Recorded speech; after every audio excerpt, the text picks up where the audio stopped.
좋습니다. 반갑습니다. 가야문화진흥원 이사장 도명입니다. 오늘 제가 발표할 제목은 진경대사 탑비의 새로운 해석. 이제 세부 제목으로는 진경대사 선조, 임나 왕족의 실체와 임나의 위치입니다. 임나라고 하는 것은 지금 우리 한국 사학계에서 굉장히 또 특히 가야사 학계에서는 굉장히 중요한 화두 주제이기도 합니다. 우리가 가야를 배우게 되면 반드시 또 임나와 마주하게 됩니다. 임나와 마주하면 여러분들도 들어보셨겠지만은 또 소위 임나 일본부라고 하는 그것과 연결이 됩니다. 임나 일본부는 과거에는 한일 간에 굉장히 논쟁이 되었었고 지금은 좀 가라앉아 있습니다만은 그래도 항상 저 독도와 마찬가지로 문제가 되고 있습니다. 그리고 저기 한동안 일본의 그 초중고 교과서에 나왔다가 또 얼마간 사라졌다가 지금 다시 등장하고 있습니다.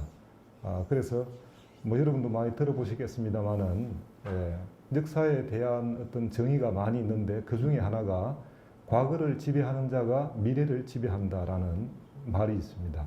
그래서 역사는 어떤 민족 국가의 뿌리이기 때문에 뿌리, 정통성, 정체를 흔들게 되면 결국은 무너지게 되는 것이죠. 그래서 우리가 사람을 적을 이기려고 할 때도 무력으로만 이길 수 있는 게 아니고 소위 기라든지 아니면 그 사람의 정신을 흐트러뜨리는 게, 약화시키는 게 굉장히 중요합니다.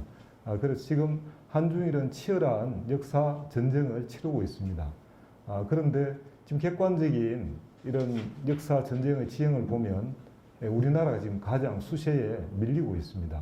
중국은 초중고 그 학생들의 그 교과서 프로그램에 엄청난 양의 20%에서 25% 정도의 교과목을 역사와 관련된 것을 가르친다고 그렇게 합니다. 그래서 그 연장선상에서 이루어진 게 바로 동북공정이고, 그래서 우리가 알고 있는 김치, 한복부터 해서 중국 거다 그렇게 많이 또 억지를 부렸고, 실제 고구려백제 신라 부여 우리가 알고 있는 우리의 고대 국가들이 중국의 지방사로 지금 다 편입되고 그렇게 또 학생들을 가르치고 있습니다. 그래서 중국은 저렇게 대국이면서도 역사에 관해서는 굉장히 이 소국의 그런 야금야금 침략해오는 그런 소국의 행태를 보이고 있습니다. 일본은 지금 우리가 우리 땅이라고 확실한 우리 땅인 독도까지 지금 자기네 땅이라고 우기고 있고, 심지어는 우리 과거의 지도, 조선시대의 일부 지도에서 보면 대마도가 또 우리의 영토로 나와 있습니다.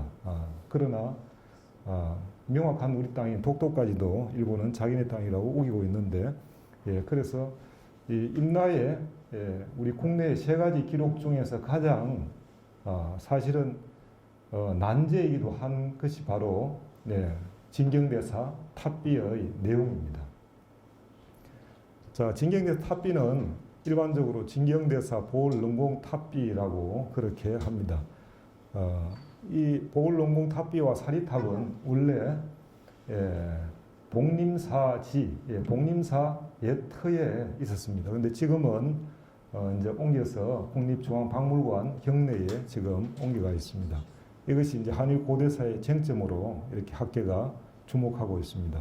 이 주된 내용은 진경대사의 선조의 정체, 선조가 누구인지와 그리고 선조의 출신지인 임나의 위치가 어디인지, 이 두 가지가 가장 중요한 쟁점으로 되고 있습니다.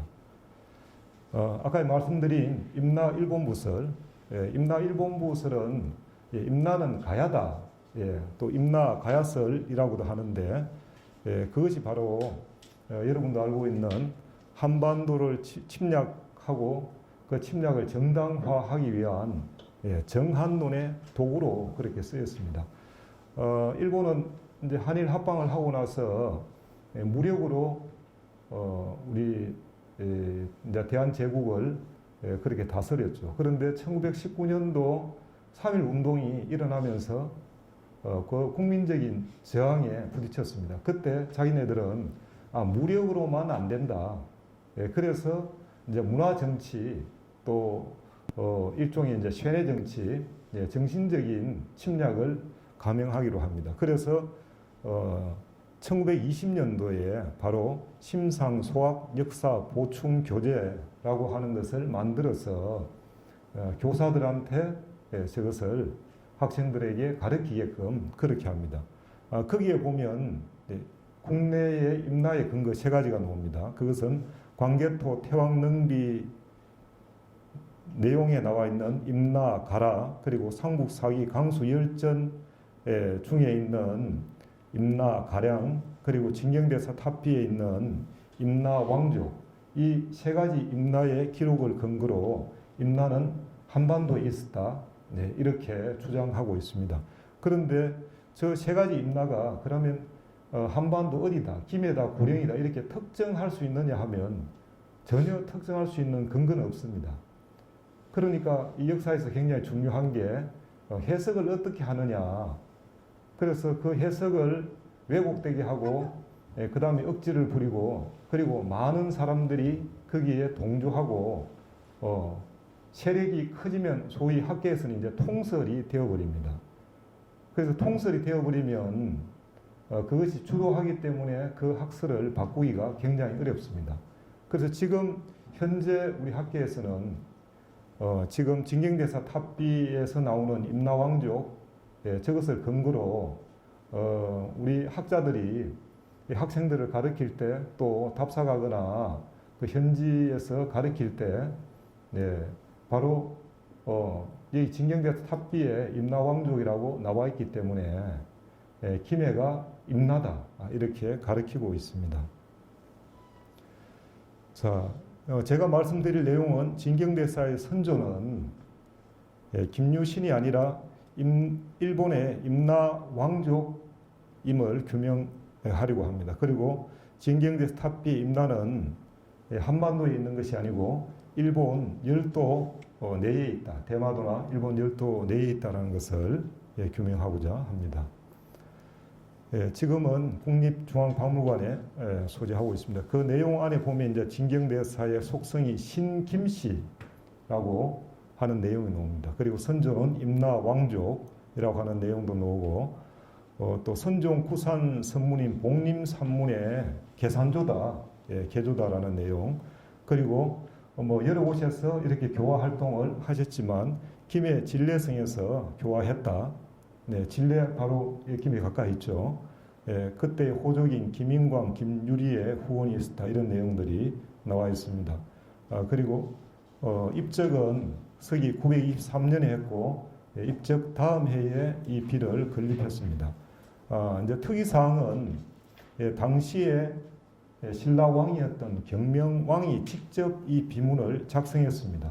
그 신라 시대에 왕이 찬술한 유일한 비문입니다. 아마 신라 이외에 또 다른 시대에도 제 개인적으로는 왕이 찬술한 비문을 잘 알지 못하는데 그 정도로 이 비문은 그런 역사적 가치가 있습니다. 탑비에 내오는 내용, 기존의 해설을 요약해보면 진경대사는 임나왕족의 후손이며 그의 원조, 먼 선조는 흥무대왕 김유신이다 라고 그렇게 하고 김유신은 가야왕족의 후손입니다.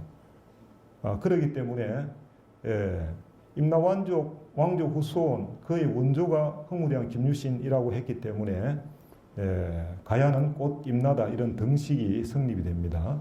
또 김유신의 정조군은 금강가의 마지막 왕 구영왕, 구예왕이라고도 하는데 이므로 한반도의 금강가야 김해는 곧 임나가 된다라고 그렇게 합니다.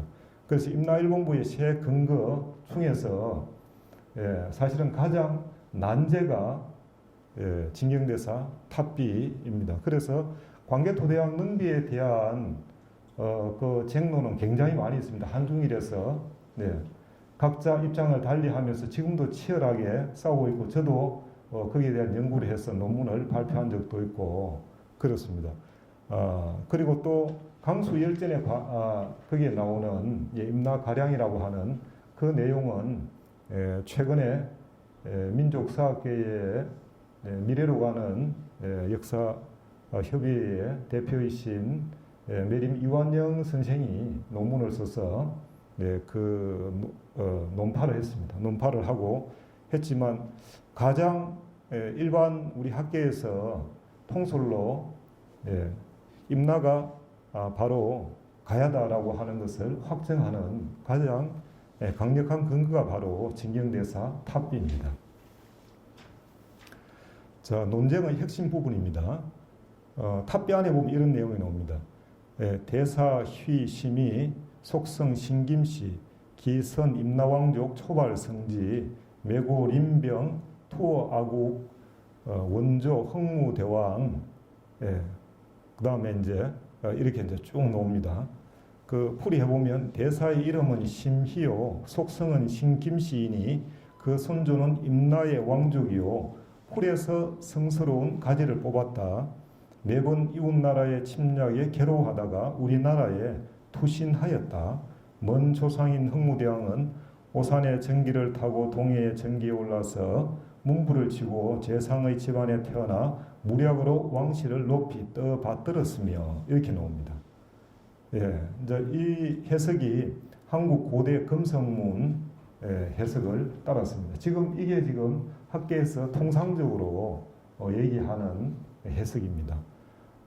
거기에서 핵심이 대사희심이 속성 신김씨라고 하는 부분과 기선 임나왕족 초발 성지라고 하는 부분 그리고 매고 림병 투어 아국 흥무대왕 원조 흥무대왕이라고 하는 저 세 가지 부분에서 지금 쟁점이 되고 있습니다. 자, 임나왕족 초발 성지 임나왕족 초발 성지를 어떻게 풀이하느냐에 따라서 이 내용 전체가 달라집니다. 한국 고대 금속문에서는 임나의 왕족이요 풀에서 성스러운 가지를 뽑았다. 또 전에 조계종의 총무원장을 하셨던 이지광 큰 스님은 임나의 왕족으로 처음에는 빼어난 왕의 자손이었는데 이제 홍익대 김태식 교수는 임나의 왕족으로 거친 풀밭에서 성스러운 가지가 빼어났다. 동국대 최연식 교수는 임나의 왕족이고 초발의 성스러운 가지였는데 서울 금성문 대관은 임나의 왕족으로 초발 성지가 부산대 이병선 명예교수는 그 선조는 임나 왕족이다. 초발의 성지가 그리고 제야사학자인 최규성 선생은 선조 임나왕족 초발 성지는 이렇게 풀었습니다. 이 풀이가 보면 각각이 좀 다릅니다. 앞에 임나왕족은 동일하지만은 초발 성지라고 하는 저 부분에 있어 가지고 저것을 인명, 명사로 보느냐 아니면 동사로 보느냐 이 품사가 달라지는 데에 따라서 이 전체적인 내용이 완전히 달라집니다. 그러나 이 내용과 문맥으로 보아서는 서울 금성문 대관 그리고 이병선, 최규성 선생의 해석이 타당하다. 초발은 성이고 성지는 이름이다. 우리도 보통 길동 이렇게 얘기하면 김은 성이고 길동은 이름이죠. 김은 바로 성은 바로 본관을 얘기합니다. 그래서 시조가 또는 중시조가 어디 출신이냐에 따라서 그것이 성을 이루고 이제 그 뒤에 이름이 오는 것이죠. 그래서 초발 성지는 바로 초발과 성지라고 하는 성과 이름으로 이루어졌다. 이렇게 보는 것이 문맥에도 맞고 타당합니다. 이제 기선 임나왕족 초발 성지 매구 림병 투어 아국 원조 흥무대왕 임나왕족 초발 성지라고 했는데 저 초발 성지를 그럼 초발 성지로 보지 않고 아무개로 이래 봤을 때 아무개로 봤을 때 그 아무개가 주병국에 의해 괴로움을 받다가 아국에 투신하였다. 먼 조상 흥무대왕은 이것은 기존의 해석을 이렇게 합니다. 그런데 이렇게 하면 기존 해석대로 하면 중요 인물인 임나왕족의 일원과 그리고 투신 시기와 김유신과의 계보 관계가 불분명하게 된다 이거죠. 여기에 보면 분명히 이제 투어라고 하는 투신한다, 투항한다라는 뜻의 투자가 나옵니다. 근데 우리가 보통 투항이라고 했을 때는 전쟁을 치르고 나서 그때 항복하는 것을 투항이라고 하고 여기는 전쟁을 치르지 않았습니다. 의지한다라는 투신이 이 문맥에는 더 잘 맞습니다.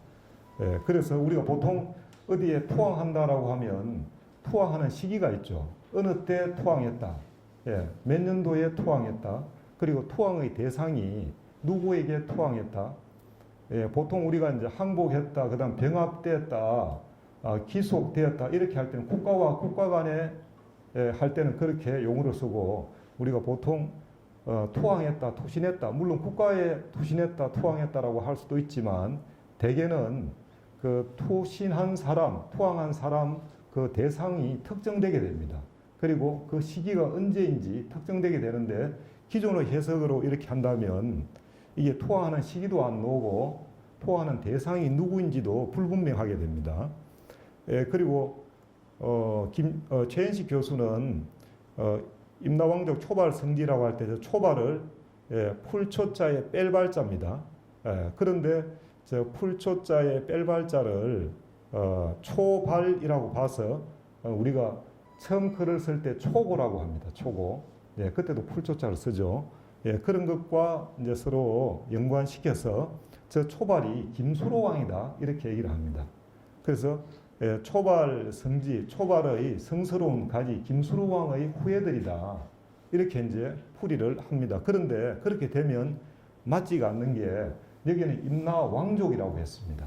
그런데 김수로 왕은 임나 왕족이 아니고 만약에 가야를 임나라고 하더라도 김수로 왕은 왕족이 아니고 왕이었죠. 가야의 왕이었기 때문에 이 내용과 맞지 않습니다. 자, 초발 성지는 형용사나 동사가 아니라 인명으로 보아야 된다. 우리 현재 우리 한국의 법내에도 우리가 보통 자기의 직책이나 또 군대 같으면 관등 성명을 대거나 그럴 때 우리가 흥무대왕 김유신, 충무공 이수신, 그리고 총무국장 강감찬 이런 식으로 앞에 어떤 직위를 대고 그 뒤에 이름을 대는 것이 자연스럽죠. 물론 옛날과 지금이 동일하다라고 똑같다라고 할 수는 없어도 그래도 그 민족에서 내려오는 어떤 그런 전통과 관습은 지금까지도 많이 내려오죠. 그래서 임나왕족 초발 성지라고 할 때 임나왕족 초발 성지라는 인명으로 보아야 된다. 처음에 풀을 뽑아서 어떻게 저떻게 이렇게 동사로 보아서는 안 된다라고 하는 것입니다. 자, 여기에서 보면 매고 림병 투어하고 운조 흥무대왕 여기에서 기존의 해석을 보면 매고 림병 투어 아구까지 끊어집니다. 그 한자는 이게 끊어읽기가 없습니다. 그래서 한자는 또 품사도 동사인지 명사인지 없습니다. 그 문맥을 따라서 끊어 읽어야 되고 또 그 문맥에 의해 가지고 그 품사가 명사인지 동사인지 형용사인지 이렇게 알아보는 수밖에 없습니다.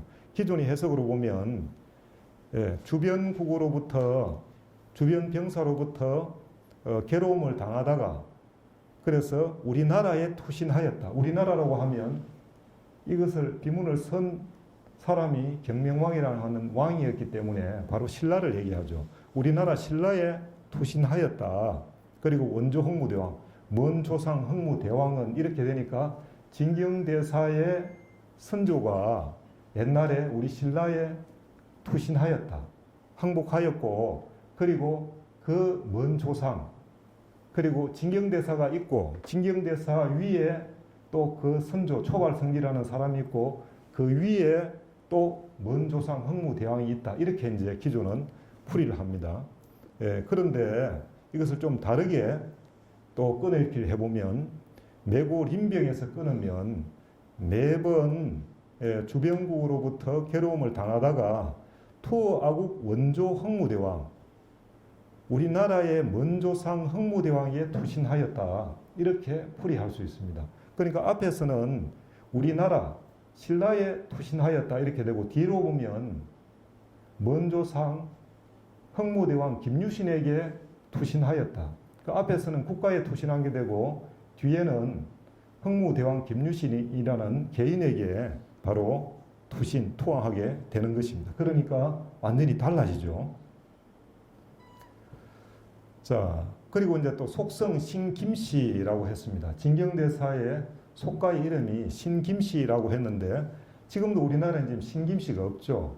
그런데 그 당시에 비문에는 분명히 신김씨라고 이렇게 했습니다. 그런데 보통 이제 신김씨라고 하면 서기 42년 가야를 창건한 김수로왕의 김해 김씨는 서기 42년에 건국했고, 경주 김씨 김할지의 신라 창건은 서기 65년입니다. 그러니까 신과 구로 이래 봤을 때는 오히려 신김씨라는 표현이 맞지가 않는다는 거죠. 신구 표현은 정복군이 신라의 입장으로 해석해도 맞지 않는다. 김해 김씨를 신김씨로 표기한 용례가 없다라는 거죠. 그래서 김해 김씨 스스로가 우리는 신김씨다 이렇게 얘기한 적이 없습니다. 그리고 신김씨의 해석은 당대 신라인에게는 어려움이 없이 이해 가능한 내용일 것이다. 자, 우리는 지금 이 비문을 볼 때 좀 헷갈립니다, 사실은. 그런데 우리가 어떤 비문을 쓰거나 이렇게 할 때 그 당대에는 많은 사람들이 그걸 보면 다 이해가 됐던 거죠. 그 당대에는 별 어려움도 없었고 다 이해가 됐는데, 시간이 지남으로 해서 관념도 바뀌고 습관도 바뀌고 이러니까 지금 우리는 잘 이해하기 어렵다 이거죠. 그러나 비문을 쓰는 목적은, 만약에 경명왕이 진경대사에 대해서 비문을 썼다 하면 신하를 시켜서 진경대사 고향이 어딘지, 진경대사의 행적이 어떤지, 인품이 어떤지 이런 것을 사전에 자료를 다 모아오라 그러죠. 다 모아오라 그래서 최대한 후세 사람들도 이해하기 쉽게끔 글을 쓰는 것이죠. 그러니까 비문을 쓰거나 뭐 책을 남길 때 후세 사람들이 혼동이 일어나거나 헷갈리거나 그렇게 하기 위한 목적이 아닙니다. 그러니까 시간이 지나서 지금은 잘 이해가 안 되지만은 그 당시에는 신김씨라 그러면 그 당시에 신김씨는 누구누구는 김씨고 누구누구는 신김씨다. 이렇게 충분히 다 이해가 됐다는 것입니다. 이게 이제 지금 경주에 있는 김유신 장군의 묘입니다. 여기는 충북 진천에 있는 김유신 장군의 탄생지. 자, 아까 저게 투신한다, 투항한다라고 할 때 두 가지 경우가 있습니다. 신라라고 하는 나라에 투신할 경우 아국 원조, 먼 조상은 바로 김유신으로 대사의 직계가 되어버립니다. 왜냐하면 진경대사가 있고 진경대사 그 선조가 신라에 투항했고 그 다음에 원조 흥무대왕 이렇게 되니까 바로 진경대사의 원조 위에 위의 조상은 바로 그 원조의 조상은 바로 흥무대왕이 된다. 이렇게 바로 연결이 되어버립니다. 자, 보면 김수로왕 있죠. 김수로왕이 있고 이제 김수로왕을 이제 초발이라고 이렇게 이제 보는 분들이 있습니다. 자, 그렇게 봤을 때, 가정해가 봤을 때, 그 경우에는 김수로왕 있고 바로 그 아래에 흥무대왕 김유신이 있습니다. 김유신이 있고 그 밑에 임나왕조, 기선, 임나왕조 초발성지라는 초발성지가 있고 그 아래에 진경대사가 있는 이런 구조. 그러니까 시조와 그 다음 또 뭐 중시조 내지는 그 다음 선조, 진경대사 이렇게 한 4단계 정도를 거치게 됩니다. 이게 바로 신라의 그 선조가 투항했을 경우입니다. 그런데 김유신에게 직접 투항했을 때 그 경우에는 먼 조상은 바로 신라인의 먼 조상 김유신이 된다 이거죠. 자, 김수로왕, 어차피 김유신이든 진경대사든 다 그 위로 김씨라 그러니까 그 위로 올라가면 김수로왕이 되겠죠. 김수로왕이 있고 그리고 임나왕족 초발성지가 있고 그 수평선산에 항복을 했던 그 선조가 항복을 했던 신라의 먼조상 흥무대왕 김유신이 있습니다. 이것은 왜 그렇게 되느냐 하면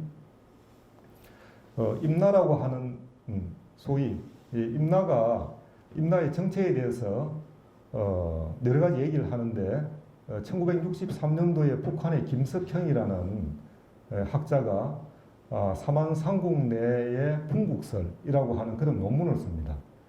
임나는 한반도에 있는 것이 아니고 가야인들이 일본 열도로 건너가서 세운 소국이다. 그리고 그 첫 번째 임나는 연구자들이 뭐 많은 얘기를 하지만은 아까 저 이병선 교수 같은 경우 대마도가 임나다 이렇게 얘기를 하고 있습니다.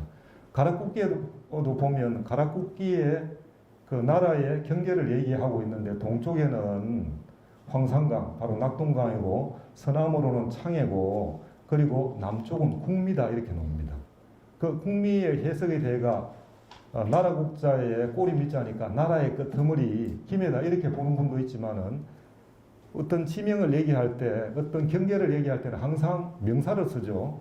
그렇기 때문에 다른 데는 황산강이다 창해다 이렇게 다 명사를 썼기 때문에 아래쪽도 국미라고 하는 명사다. 그래서 거기에 대한 연구를 해보니까 국미는 대마도에 있는 하나의 성이었다. 그런 결과도 나왔습니다. 그러니까 가락국계도 보면 가야 시대의 영토가 대마도였다는 거죠. 대마도까지였다는 거죠. 그렇게 본다면 임나 최초의 임나는 대마도에 있었다. 그리고 그 임나가 또 옮겨가는 거죠. 큐슈로 옮겨가고 또 와카야마로 옮겨가고 이렇게 되는 것입니다. 자, 여기에 이제 초발성지와 수평성산의 흥무대왕 김유신이 나옵니다. 그리고 징경대에서 탑비에 김유신에 대해 가지고 제법 많은 양이 아주 김유신을 찬탄하는 내용이 나옵니다. 그것은 왜 그러냐 하면 자기의 조상이 항복했던 대상이 바로 김유신이고 우리가 누구한테 항복한다라고 하면 별 의미 없는 사람한테 소위 끝발 없는 사람한테 항복하면 별로 그 항복했던 사람의 어떤 위신도 별로 서지 않겠죠. 근데 항복을 했는데 대단한 사람한테 항복을 했다 이래 하면 그게 굉장히 역사적 인물한테 항복을 했다 하면 같이 동반 상승하는 것이죠. 그리고 그 항복한 이유가 초발 성지든 김유신이든 그 조상으로 올라가면 결국은 김수로왕이죠. 그러니까 한 뿌리에서 나왔던 거예요. 그러니까 항복을 할 때도 우리가 누구한테 항복을 할 것이냐 내가 의탁을 해야 되는데 힘 있는 사람한테 의탁을 해야만이 그 이유가 좀 보장받을 수 있습니다. 그리고 그 이전부터 핏줄이 같은지 어떤 인연이 있으면 항복할 때 더 용이하겠죠. 그렇기 때문에 저 초발 성지가 항복했던 대상이 바로 흥무대왕 김유신이라는 것입니다. 자, 원조, 먼 조상의 주체, 이제 원조라고 했는데 저 원조를 이제 경명왕의 입장에서 한번 보자 이거죠. 우리가 어떤 비문을 쓰거나 이래 할 때 그 비문을 찬술한 사람의 입장이 있습니다. 그러니까 그 입장에서 한번 우리가 써봐야 되는 것이죠. 그러니까 경명왕의 입장에서 보면 왜 김유신을 끌어들였는가? 근데 경명왕 당시에 이제 그때 왕건이 고려를 건국하고 후백제가 이 진내성까지 쳐들어오고 그러니까 신라가 굉장히 어려울 때입니다. 경명왕 당시에 굉장히 힘들 때라. 그러니까 장군들도 막 여러 명이 왕건한테 항복을 하고 이런 때입니다. 그러니까 굉장히 어려운 때 사실은 이 경명왕이 의지했던 사람이 바로 진경대사인데 그 정신적 지주였던 진경대사도 돌아가셔버린 거예요. 그러니까 백성들은 이제 우왕좌왕하고 그러니까 이것을 모을 수 있는 백성들의 어떤 마음을 모으고 정신을 모을 수 있는 그런 계기가 필요했던 거죠. 그래서 영웅적인 인물 신라 통일의 주역인 김유신을 이렇게 소환하는 것이죠. 그리고 소환할 이유가 분명히 있었던 거죠. 바로 돌아가신 진경대사의 선조 초발 성지가 바로 항복했던 사람이 바로 김유신이니까 그리고 초발 성지든 김유신이든 그 윗대로 올라가면 결국은 가야의 시조든 임나의 시조든 결국은 바로 김수로라는 것이죠. 그렇기 때문에 이 경명의 입장에서 한번 항복한 대상이 자기 선조가 항복한 대상이 김유신을 한번 바라보자 이거죠. 그 삼국 통일의 공로자 김유신은 신라 전체의 위대한 조상입니다. 그러니까 우리나라의 영웅 이렇게 할 때 우리가 뭐 이순신은 이시들의 조상, 이시들의 영웅만이 아니죠. 예. 뭐 김씨, 박씨, 최씨 모두의 영웅이 바로 성웅 이순신입니다. 뭐 세종대왕이라면 뭐 이시들만 세종대왕을 숭상하는 것이 아니고 우리나라 모든 사람들이 숭상하는 것과 같은 것이죠. 그래서 아국 원조, 우리나라의 먼조상 김유신이라고 이렇게 얘기를 할 수가 있는 거죠. 경미왕 당시에는 아주 시대적으로 힘들었고 국난을 극복할 어떤 표상, 그런 대상이 필요했는데 김유신이 딱 맞아 떨어졌던 거죠. 그래서 또 경미왕 개인으로 보면 어떻습니까? 김유신은 왕도 아닌데 나중에 흥무대왕이라고 하는 이렇게 왕으로 칭송이 됩니다. 추봉이 됩니다. 그러니까 경무왕 입장에서도 왕으로 봐도 선배죠. 한편으로 보면. 그러니까 자기 입장에서 봤어도 왕으로 봤어도 먼 조상이기도 하고 신라인 전체로 봤어도 신라인들의 위대한 영웅, 먼 조상이 될 수 있습니다. 그래서 우리나라의 먼 조상, 아국 원조 흥무대왕 이렇게 이어질 수가 있는 것입니다. 자, 일본 서기에 보면 임나가 마지막으로 나오는 게 서기 646년 효덕천왕 2년입니다. 이 이후에는 임나가 나오지 않습니다. 그러니까 저때 임나가 이제 멸망했다라고 이렇게 봐야죠. 근데 아까 거기서 보면 주병국으로부터 괴로움을 당했다 이렇게 나오죠. 주병국으로 괴로움을 이제 당해가지고 당한 초발선지가 김유신에게 투신했다. 이렇게 나옵니다. 자, 그럼 여기에서 당시의 주병국을 한번 보자 이거죠. 지금 요 그림은 정확하지는 않지만은 우리가 보통 보면 좌측에 백제가 있고 오른쪽에 신라가 있고 그 아래에 그 사이에 가야가 있었습니다. 그러면 만약에 기존에 우리 사학계에서 얘기하는 것처럼 가야가 임나다 그러면 임나 왕족 초발성지가 주병국으로부터 괴로움을 당했다라고 하면 가야 주변에는 백제와 신라뿐이죠. 그런데 삼국사기 고구려 백제 신라 본기에 보면 가야가 주병국으로부터 괴로움을 당해가지고 그 가야의 왕족 누가 주위에 투신했다, 투항했다 이런 기록이 없습니다. 그리고 신라 입장으로 봐도 자 주병국으로부터 괴로움을 당해가 우리 신라에 항복했다 이렇게 얘기할 때 그 주병국을 마치 너무 나라처럼 이렇게 얘기할 수가 없는 것이죠. 그것도 안 맞잖아요. 그러니까 논리에 전혀 맞지가 않습니다. 그러니까 한반도에 가야를 임나로 보고 임나를 한반도에 노아가 이걸 풀이하면 도저히 이 내용하고 맞지가 않는 것입니다. 그러니까 임나는 어디 있었냐? 대마도나 일본 열도 외부에 있던 그 임나왕족 초발 성지가 그 주병국 소국으로부터 괴로움을 당해가지고 바로 바다를 건너서 와서 신라에게 항복을 했다. 이렇게 해야만이 이 논리가 맞을 수가 있는 것입니다. 자, 가야가 임나가 될 수 없는 이유, 김유신의 출생이 서기 595년입니다. 그리고 대가야가 562년입니다. 이제 금강가야는 532년이죠. 그러니까 마지막 가야인 대가야의 멸망과 김유신의 탄생을 보면 김유신이 태어나기 33년 전에 이미 가야는 멸망하고 없습니다. 그렇기 때문에 김유신이 태어나고 나서 지금 뭐 가야가 없는데 바로 김유신을 임나 왕족이다 이렇게 얘기하면 맞지가 않는 거죠. 그것도 임나가 가야와 같다 이렇게 덩치시킬 수가 없습니다. 임나가 가야 같으려면 김유신 출생 시에 가야가 존재했어야 됩니다. 그리고 임나와 가야가 같으려면 대사의 선조는 바로 김씨의 후손이니까 김초발이라든지 김초발 성지라든지 반드시 앞에 그 성이 붙어야 되는데 그렇지 않는 거죠. 그러니까 그래 볼 때 초발 성지는 이 한반도에 있는 가야계가 아닌 바로 임나 풍국에 있던 외계의 이름이다 이거죠. 외계의 왕족이다.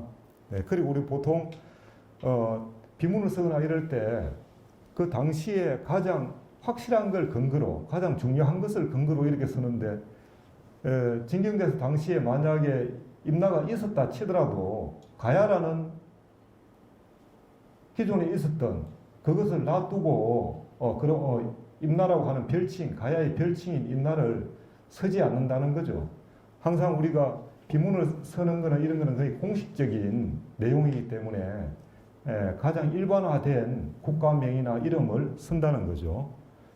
그리고 이 내용들을 보면 경명왕은 이 임나의 위치를 정확하게 사실은 모르고 있습니다. 왜냐하면 경명왕은 서기 10세기 사람이고 임나는 아까 보듯이 646년에 사라졌죠. 그러니까 경명왕이 활동하기 300년 전에 벌써 임나가 사라지고 없었어.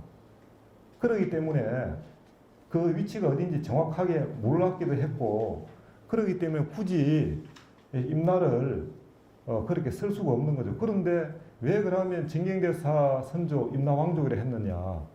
진경대사의 그 선조가 일본 열도에서 왔다는 거죠. 그러니까 고대에는 한반도에서 일본 열도로 많은 사람들이 건너갑니다. 가야만 간 게 아니고 고구려 백제 신라가 다 건너가서 궁국을 세우고 활동을 했기 때문에 거기 살다가 또 본국으로 올 수 있는 거죠. 그러면 거기 살던 시조가 있었다 그러면 그 시조에 살던 고향을 따라서 본관이 그렇게 되는 것이고, 여기에 임나도 진경대사가 바로 임나왕조의 후손이다라고 하는 것도 그런 의미에서 이루어지는 것입니다.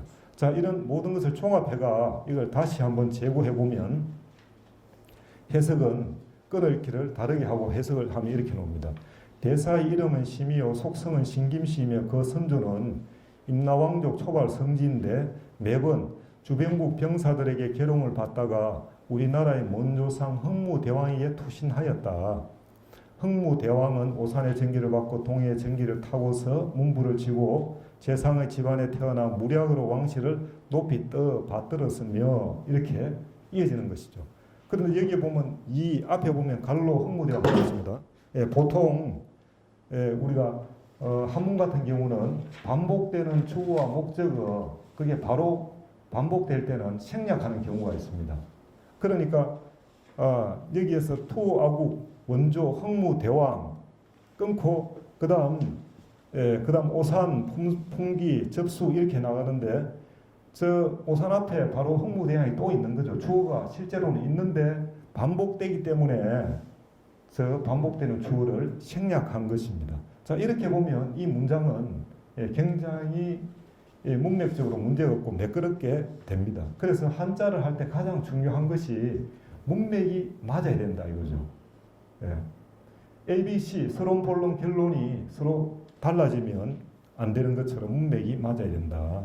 자, 임나의 위치 찬술자 경명왕이 임나가 가야였다면 대사의 선조를 임나왕족이라 안 하고 가야왕족이라고 이래 특정했을 것이다 라는 거죠. 왜냐하면 임나에 대해서는 당시에도 잘 못 들어본 말이고 가야는 몇백 년 지났지만 가야는 그래도 많이 들어봤기 때문에 당연히 가야왕족이라고 쓸 것인데, 그러나 대사가 분명히 임나에서 왔기 때문에 그 사실을 왜곡할 수는 없는 거 아닙니까? 그 본관을 요구할 수는 없는 거죠. 지금도 우리나라 사람들이 외국에 가서 애를 낳고 그래 되면 그 애는 그 자기의 고향 태어난 곳은 미국이든 일본이든 그렇게 될 수밖에 없습니다. 우리나라 사람이라고 해서 다른 나라에서 태어났는데 우리나라에 태어났다 이렇게 할 수 없는 것처럼 그 선조가 다른 나라에 태어나서 활동하고 했다 그러면 그건 어쩔 수 없이 그것을 인정해야 되는 것이죠. 자, 이것을 이제 말씀드렸고, 임나는 일본 열도의 소국, 현재 임나 사국이라고 하는 상다리, 하다리, 상차리, 하차리, 사타, 모루라고 하는데, 지금 모루는 지금도 현재 일본 와카야마 현에 지금도 존재합니다. 그러니까 제가 참 역사 공부하면서 좀 아이러니한 게, 우리는 지금 임나를 특정할 수 있는 그런 내용이 없습니다. 그런데 저 모루라고 하는 것은 한자가 똑같습니다. 임나사연의 그 모루가 지금도 와카야마에 있는데도 우리 학자들은 눈앞에 드러나 있는 근거를 인정하려 하지 않고 우리는 탈탈 털어가 3번이고 일본 서기 한 권에 임나가 최소 215번 나옵니다. 그러면 그것은 당연히 임나는 일본 열도에 있고 일본의 역사다. 그것도 일본 석이라고 하는 일본 역사서에 나오니까 당연히 그래 봐야 되는데, 그러나 이 안타깝게 정한론으로 한반도를 점령하기 위한 그 논리가, 일제 강점기의 논리가 지금까지 이어지고 있다는 안타까움이 있습니다. 자, 임나 대마도설, 이것은 이제 이병순 교수가 그렇게 언어학적 연구를 통해가 그렇게 증명을 했습니다. 그리고 어문학자 최춘태 박사는 임나할 때 이미 맡길 임자다, 나라 이름 나 해서 가야에서 관리를 파견해가 맡겼다. 네, 이제 그렇게 보기도 합니다. 그리고 제어사학자 최규성 씨는 저희 맡길 임할 때 맛이 바로 일종의 이제 이두 형식이다. 네, 그리고 우리가 맞이, 맛할 때 이것은 장남이죠. 예. 그래서 임나라고 할 때 저 임나는 맞이의 나라, 최고의 나라, 이런 의미가 있다라고 그렇게 보기도 합니다. 자, 아까 신김씨라고 했는데, 저 찰주 봉기에 나타난 신김씨, 비문과 찰주 봉기에 나타난 신김씨가 있습니다. 저 신김씨의 출전이 황복사와 그리고 황영사, 구척, 목탑, 찰주 봉기에 이렇게 3인의 신김씨가 나옵니다. 그저 신김씨가 저렇게 나오는데, 이현태 선생의 주장은 이 3인의 신김씨는 제지 건강가야 왕족의 후손이다, 이렇게 말하고 있습니다. 요 세 사람은 김해에 있는 건강가야 왕족들이 경주로 가서 경주에서 이렇게 저 기록이 남았다라고 그렇게 얘기하고 있습니다. 그런데 문제는 김해 김씨들이 스스로 신김씨라고 이렇게 칭한 적이 없다는 거죠. 그러면 오히려 진경대사 탑비에 보이는 이 초발 성지의 후손일 가능성이 있다. 이 세 명의 그 신김씨는 그렇게 보입니다. 왜냐하면 이 찰주봉기와 그리고 비문에 나오는 이 세 사람은 초발 성지가 김유신에게 항복하고 난 100년에서 200년이 지난 이후에 나타나는 기록들입니다. 그래서 우리가 보통 30년을 한 세대로 본다면 몇 세대가 지났기 때문에 그 초발 성지의 후손들이 경주에서 충분히 자리를 잡았다라고 그렇게 보이는 것입니다.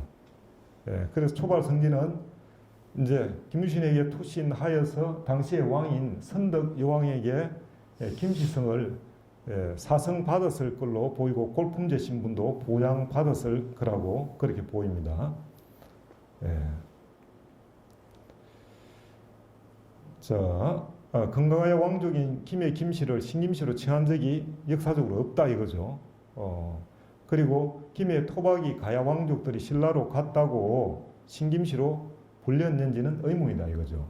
오히려 시간적으로 본다면 김해 김씨가 경주 김씨에 비해서 구김씨라는 거죠. 신김씨가 될 수가 없다. 이것은 오히려 임나왕족 초발 성지가 김유신에게 투신하고 나서 신라왕으로 신김씨를 사성받았고 그의 후손들이 이제 100년, 200년 이렇게 지나서 바로 자리를 잡고 난 이후에 불사도 하고 이렇게 해서 비문과 찰주에 나타났다라고 보는 것이 더 합리적인 추론일 것이다 이렇게 보입니다.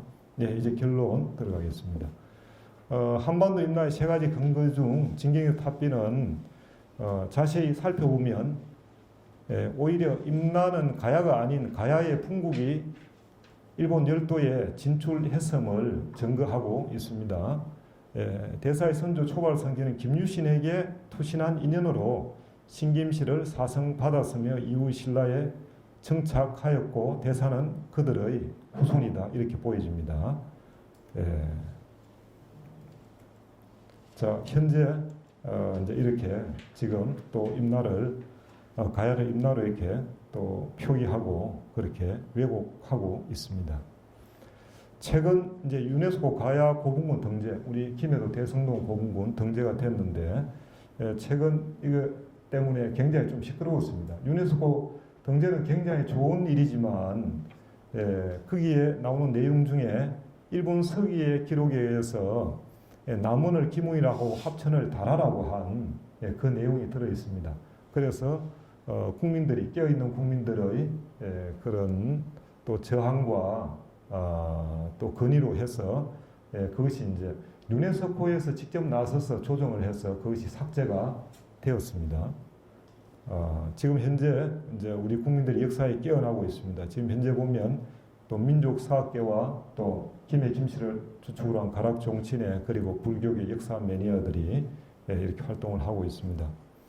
자, 임나 3종 셔터를 극복해야 하고 또 가야 불교의 근거를 찾아서 또 그중에 육가야 중에 잊혀졌던 고령 가야를 회복하는 것이야말로 우리 고대사를 바로 세우는 그런 첩경이 될 것으로 봅니다. 우리가 K-무비 또 K-팝 여러 가지가 있지만은 이보다 더 대단한 것은 K-히스토리를 통한 역사 광복으로 한민족 웅비의 새 시대가 도래할 것으로 생각됩니다. 예, 감사합니다. 이상입니다.